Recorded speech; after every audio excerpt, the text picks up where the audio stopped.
মেয়াদ শেষ হবার পরেও চেয়ার আগলে বসে আছেন চট্টগ্রাম সিটি মেয়র। কিন্তু কেন, কিভাবে? স্থানীয় সরকার বিভাগের কাছে জানতে চাইলে যুগ্ম সচিব বলেন সচিবকে জিজ্ঞেস করুন। সচিব বললেন এটা মন্ত্রণালয় বলতে পারবে। এরপর প্রতিমন্ত্রী দেখিয়ে দিলেন মন্ত্রীকে, আর মন্ত্রী হাইকোর্ট দেখিয়ে বিষয়টির কুলুপেটে দিলেন। প্রশ্নগুলো ঘুরতে ঘুরতে এমন এক জায়গায় গিয়ে পৌঁছালো যেখানে কেউই নিজের কাঁধে দায়িত্ব নিতে রাজি নন।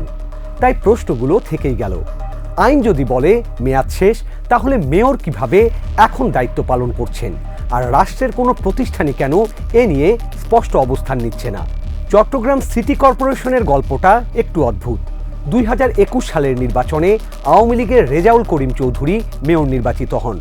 23শে ফেব্রুয়ারি অনুষ্ঠিত হয় কর্পোরেশনের প্রথম সাধারণ সভা, আর সেই দিন থেকেই শুরু হয় 5 বছরের মেয়াদি কর্পোরেশনের দিন গণনা। আইন অনুযায়ী ওই কর্পোরেশনের মেয়াদ শেষ হয়েছে 2026 সালের 22শে ফেব্রুয়ারি। কিন্তু এর আগেই ঘটে আরেকটি ঘটনা। বিএনপি প্রার্থী শাহাদাত হোসেন সে সময় নির্বাচনের ফল চ্যালেঞ্জ করে মামলা করেছিলেন। দীর্ঘ আইনি প্রক্রিয়া শেষে অন্তর্বর্তী সরকারের সময় 2024 সালের অক্টোবরে আদালত তার পক্ষে রায় দেন। এরপর নভেম্বরে তিনি মেয়র হিসেবে শপথ নেন। এখান পর্যন্ত সবকিছুই আইনি প্রক্রিয়ার মধ্যেই ছিল, কিন্তু বিতর্ক শুরু হয় এরপর। শাহাদাত হোসেনের দাবি আদালতের রায়ের কারণে তার মেয়াদ চলবে 2029 সালের 3রা নভেম্বর পর্যন্ত। কিন্তু আদালত কি একজন মেয়রের জন্য নতুন করে 5 বছরের মেয়াদ তৈরি করতে পারেন, নাকি আদালত শুধু ভুল নির্বাচনী ফল সংশোধন করেন? এই বিষয়ে আইন বিশেষজ্ঞদের বক্তব্য বেশ পরিষ্কার।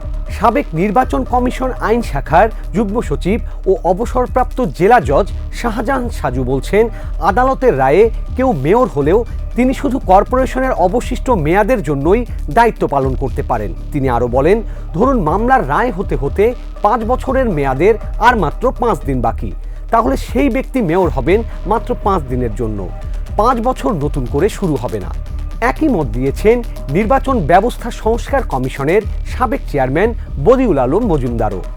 তার ভাষায়, কর্পোরেশনের বাকি সময়ের জন্যই তাকে দায়িত্ব দেওয়া হয়েছিল, পুরো 5 বছরের জন্য নয়। কিন্তু আইন যদি এতটাই পরিষ্কার হয়, তাহলে শাহাদাত কিভাবে মেয়রের চেয়ার আঁকড়ে ধরে বসে আছেন? এখানেই শুরু সবচেয়ে বড় রহস্যের। নির্বাচন কমিশনের কর্মকর্তারা বলছেন এটা তাদের দায়িত্ব নয়, কারণ তারা শুধু আদালতের রায়ের ভিত্তিতে গেজেট প্রকাশ করেছে। কর্পোরেশনের মেয়াদ শেষ হওয়ার পর কি হবে সেটা ঠিক করবে স্থানীয় সরকার বিভাগ। প্রশ্নের উত্তর পেতে এক এক করে দায়িত্বশীল প্রতিটি দরজায় কড়া নেড়েছে টাইমস। স্থানীয় সরকার বিভাগের যুগ্ম সচিব মোহাম্মদ রবিউল ইসলাম কোনো মন্তব্য না করে সচিবের দরজা দেখিয়ে দেন। সচিব মোহাম্মদ শহীদুল হাসান বলেন, মন্ত্রী মহোদয় মুখপাত্র, এটা তিনি বলবেন। স্থানীয় সরকার পল্লী উন্নয়ন ও সমবায় প্রতিমন্ত্রী মীর শাহে আলমও মন্তব্য না করে স্থানীয় সরকার মন্ত্রী মির্জা ফখরুল ইসলাম আলমগীরকে দেখিয়ে দেন। মন্ত্রী বলেন, এটা আদালতের বিষয়, আদালত দেখবে। অথচ আদালতে ব্যাখ্যা চাইতে যায়নি সরকারও, যাননি শাহাদাত হোসেনও। সবাই বলছেন অন্য কেউ সিদ্ধান্ত নেবে, কিন্তু সিদ্ধান্ত নেয়ার উদ্যোগ নিচ্ছেন না কেউই। আরও মজার বিষয় হচ্ছে, অন্তর্বর্তী সরকারের সময় স্থানীয় সরকার বিভাগ নিজেরাই নির্বাচন কমিশনকে চিঠি দিয়ে জানিয়েছিল 22শে ফেব্রুয়ারিতেই চট্টগ্রাম সিটি কর্পোরেশনের মেয়াদ শেষ হচ্ছে, তাই নির্বাচনের প্রস্তুতি নিন। তার মানে তখন সরকার নিজেই স্বীকার করেছিল মেয়াদ শেষ হবে, কিন্তু সরকার বদলানোর পর সেই অবস্থানও বদলে গেল। নির্বাচনের নির্দেশনা আর দেয়া হয়নি, প্রশাসকও নিয়োগ করা হয়নি, আর নির্বাচনও হয়নি। ফলে প্রায় 5.5 মাস ধরে মেয়াদোত্তীর্ণ কর্পোরেশনই চলছে আগের মতো। যদি কর্পোরেশনের মেয়াদ শেষ হওয়ার পরও কেউ মেয়রের দায়িত্ব পালন করতে পারেন, তাহলে আগামী দিনে অন্য কোনো জনপ্রতিনিধিও একই দাবি তুললে অবাক হওয়ার কিচ্ছু থাকবে না।